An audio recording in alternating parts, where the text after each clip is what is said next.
पिया दी हो गौरा कुछ खिया दी हो विमल के 4 चीलम गांजा गौरा आज पिया दी हो विमल के 4 चीलम गांजा गौरा आज पिया दी हो।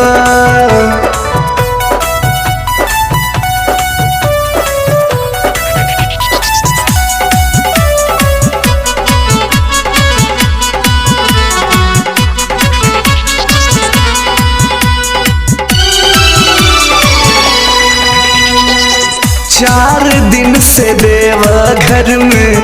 भीड़ भइल जोर हो भक्त सब मारी ले दम करतार सोर हो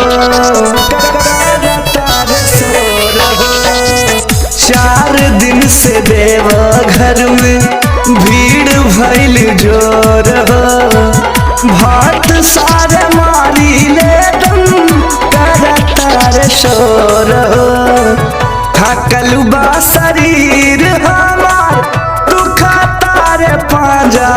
तानी भर के लिया दी हो तानी भर के लिया दी हो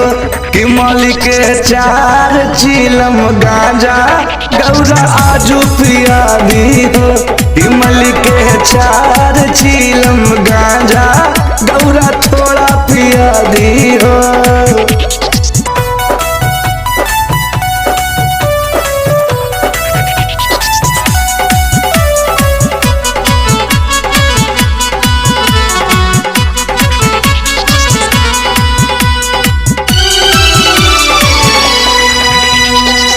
जितना दिन सावन रही मन नाही मानी हमार नाही सुना बूटा लाइव न करानी हाँ जितना दिन सावन रही मन नाही मानी हमार नाही सुना बूटा लाइव न करानी नाही खाइब मेवा मिश्री नाही खाइब खाजा गौरा तोह से बताई दे हो गौरा तोह से बताई दे हो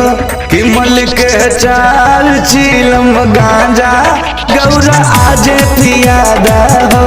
विमल के 4 चीलम गांजा